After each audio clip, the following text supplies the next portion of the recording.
Hello guys বন্ধুরা, আমি তোমরা কালকে বলেছিলাম নাকি কালকে তোমাদেরকে লিচুর ভিডিও দেবো। তো ফাইনালি আজকে লিচু ভাঙতে যাচ্ছি আমরা। তো ভিডিওটা পুরো দেখো তাহলে বুঝতে পারবে। তো বন্ধুরা, তোমরা সবাই তো জানো কি আমি 365 দিনে 365টা ব্লগ ভিডিও আপলোড করার চ্যালেঞ্জ নিয়েছি। তো আমরা ব্লগ নাম্বার 5।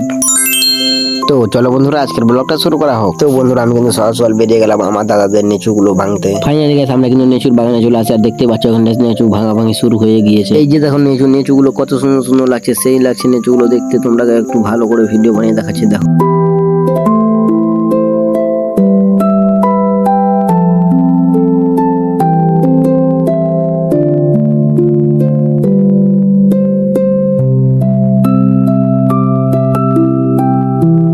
আর গাছ লেচু ভাঙছে আর খাচ্ছে, ভাঙছে আর খাচ্ছে। এই যে আমার হাতে দুটো লেচু দেখতে পাচ্ছি, ওই দুটো লেচু কিন্তু আমি খাচ্ছি, সেই হেভি মিষ্টি লাগছে কিন্তু। তারপরে গাছ আমি কিন্তু বসে এই যে এইগুলো দাদাগুলোর সঙ্গে কিন্তু লেচু বাসে রয়ে গেলাম। এই দাদাগুলোর বাড়ি কিন্তু অনেক দূর আছে, বহরমপুর। দাদাগুলো কিন্তু বহরমপুর থেকে ঘুরতে এসে কিন্তু লেচু ভাঙতে এসেছে। আর গাছ এটা কি হলো, এটা কিন্তু সকাল সকাল কিন্তু এত ম্যাঘ উঠিয়ে দিল কি আমরা আর লেচু ভাঙতে পারবো না। আমরা ভাবছি তো লেচু ভেঙে সবই শেষ, লেচুগুলো সব ভিজে যাবে আর ডিসকালার হয়ে যাবে, তো দামও পাবো না। তার জন্য কিন্তু আমরা তেল পানি এসে সবগুলো লেচুগুলো ঢাকতে নিয়ে গেলাম। যতগুলো আছে এগুলো থেকে ওগুলো এদিকে নিয়ে এসে কিন্তু সবগুলো আমরা ঢাকতে নিয়ে গেলাম। না গাছ, বৃষ্টি তো আসলো না, শুধু ভয় খাওয়ার জন্য এসেছিল। তার জন্য কিন্তু আমরা হাঁপাহাঁপি লিচু ভাঙা হয়েছিল, ওটি কিন্তু পেটি করে দাদা আমাকে পাঠিয়ে দিল কি তুই আর মনে চলে যা কালিয়া চক। তার জন্য কিন্তু আমি পেটে নিয়ে চলে আসি। আমি বাড়ি এসে দেখি কি আমার বৌদি এতগুলো আম কেটে নিচ্ছে। আর তোমরা ভাববে এতগুলো আম পেলে কোথায় আর কি করবে এতগুলো আম? কালকে রাত্রে ঝড় হয়েছিল, তার জন্য আম কুড়িয়েছিলাম, তো আচার করবো সবগুলো আমে। ফাইনালি গাইস আমি আর মনোজদা কিন্তু চলে আসি কালিয়া চক মান্ডি। আর মান্ডিতে এসে দেখো কতগুলো ভিড়, কতগুলো মানুষ, সেই লেভেলের মানুষ। সবগুলো নিচু করে আমরা কিন্তু নিয়ে এসে এখানটা রেখে দিলাম, আর এখান থেকে কিন্তু বিক্রি হয়ে যাবে। ফাইনালি গাইস আমরা কিন্তু মান্ডিতে সবগুলো নিচু বেঁচে দিলাম 1600 টাকা হাজার করে।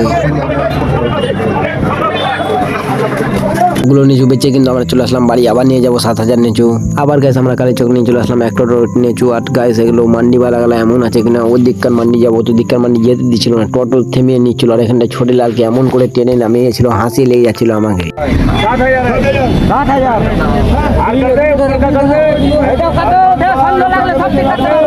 সব দিকে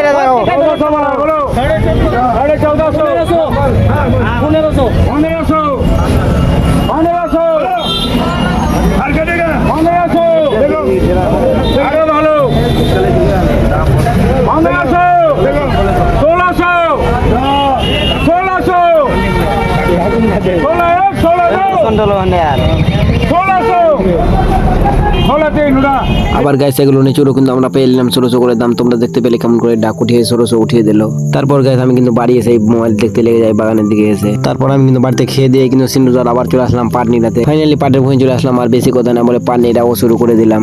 পাটনিরাতে নিয়ে যায় গাছ, সন্ধ্যা লেগে গেল। আজকের ব্লগ এখান থেকে শেষ করে দেখি, আবার দেখা হচ্ছে কালকের ব্লগে।